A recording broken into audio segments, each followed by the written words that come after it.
Hey music fans, as a roadie I had this great opportunity to tour with all these bands. I wrote a book about my experiences on the road and it was the #1 new release on Amazon and Bios and it's now sold millions of copies on Kindle. I'm Joel Roadie and this is my podcast, Party Like a Rock Star.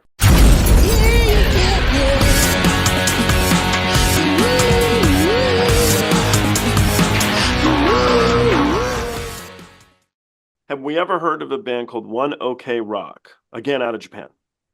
I feel like I've heard it, but this one, if I'm just going off of what my feeling is, of what I heard, we're going a little bit more in the poppier punk direction, but I still think we got some quick lagwagon-y drums in there. Go on. Okay, let's find out together. Let's find out. My next guest on my Road Dogs and Rock Gods series is Spencer Fischer. He climbed his way to the top in a little bit different way than a lot of the guests I've had on. He's a radio DJ. He's been a DJ for 30 years, starting at the world-famous KROQ. Here in Los Angeles, he's seen many a band that he played the first spin on go all the way to the top to become some of the biggest bands in the world. And so, I wanted to bring him on to see what he had to say about your favorite band. Let's do this. So this is One OK Rock. This is a live performance. I did have people ask, why I always pick the same song? It's because I think this song kicks ass. And also they have some copyright blocks, this band. And so I don't ever want to bring somebody, a guest on, and then not be able to do it because truthfully, it's fun to have you guys on. It's a lot of work editing it too. It's more work for me when I bring on a guest. So that's why I keep picking this song. If there's anybody in the entire world that can understand playing a song more than once, it's your dude from the radio, baby. Come on. There's a good point. Yeah, all right. And I do like it. I'm not sick of it at all. I think it's great. But I've been playing it for a lot of guests. So yeah, I do understand why people want variety, but at the same time, it's a good song, man. So anyway, let's jump in this together. And then at the end of this, you can let me know what George Carlin fight was about, because I am intrigued. Run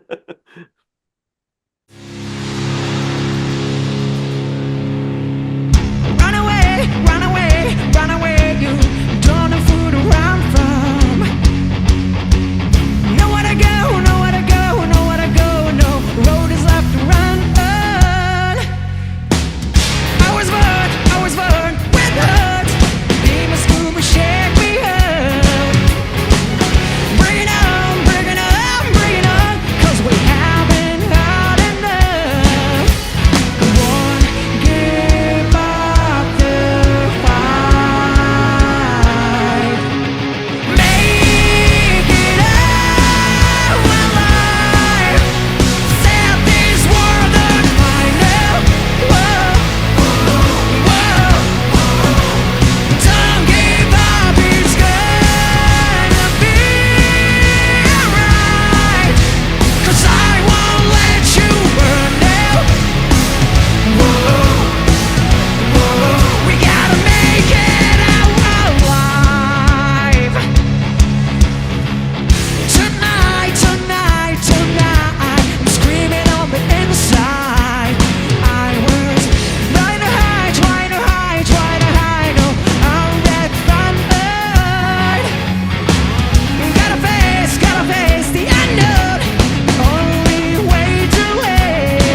Musically, this is kind of my all-day sound.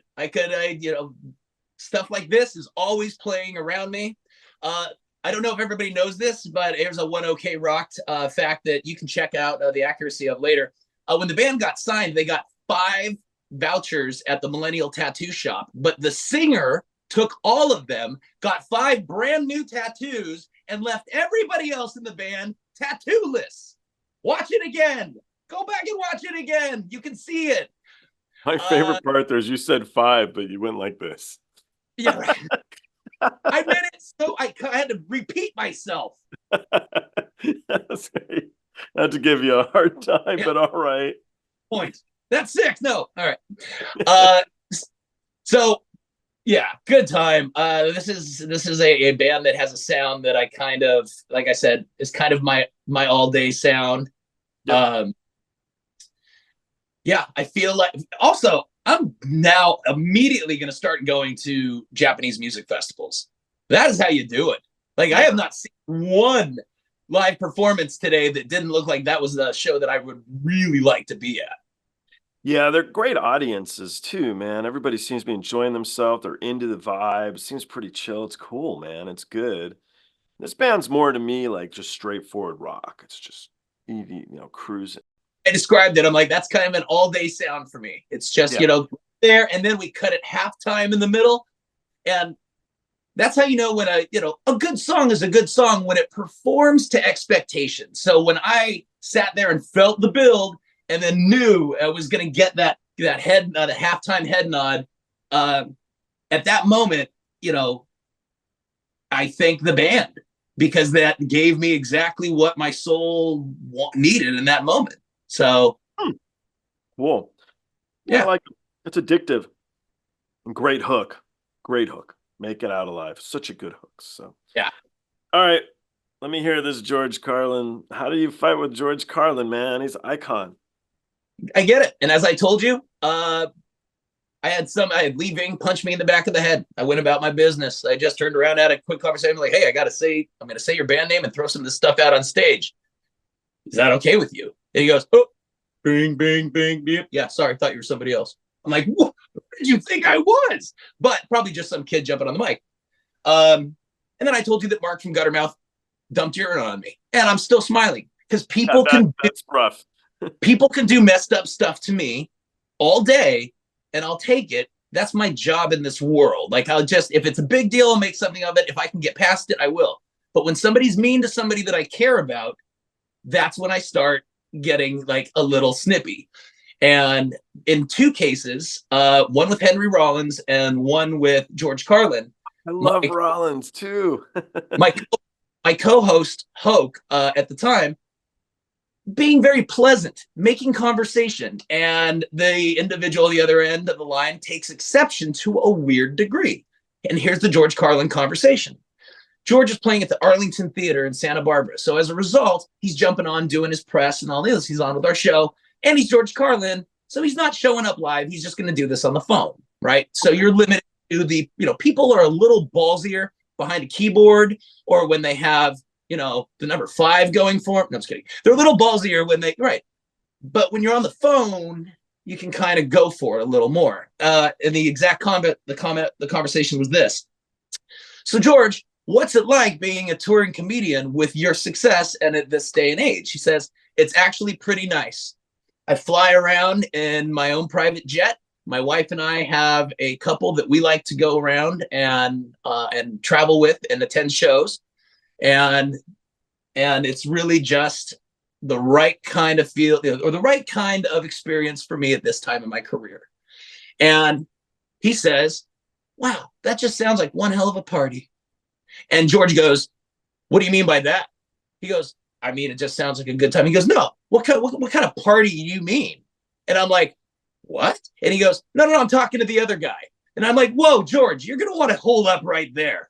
I go, I don't know. I'm sure the word party has a certain connotation. Yeah.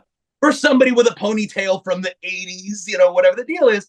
But he didn't mean it that way. And the whole tone went down the other. And it's the only time that I've not other than the Henry Rollins thing, where I jumped in and I was like, okay, you know what? I'm just going to stop you right there because you're taking that the wrong way. And I'm here to have a good time, and promote you. And nobody's trying to tube our interview with George Carlin. He literally said, "That sounds like a lovely time," with a choice of words that apparently, and people's reaction is really, we can't control it. We can only do our best to communicate. But that was, my George Carlin moment went south because George Carlin could not get on board with the sentence, "That sounds like one hell of a party." So he hung up? Not even, but the rest of the interview was garbage. It was didn't like you.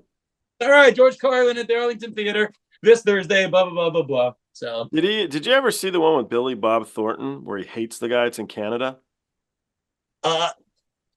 Yes. Yeah, not new. That's an older one. Yeah, it's older. It's brutal, man. He just out of the gates, Billy Bob hates this guy, dude. So it was rough. All right, hold the Henry Rollins story. Let's jump into another track because this band is perfect for a great Henry Rollins story. Have we heard of a band called Maximum the Hormone? I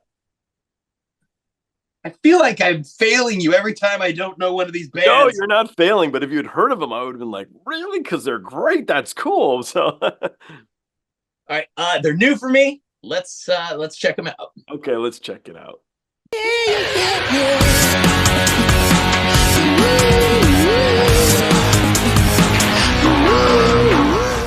Hey, the podcast is over. What are you still doing here?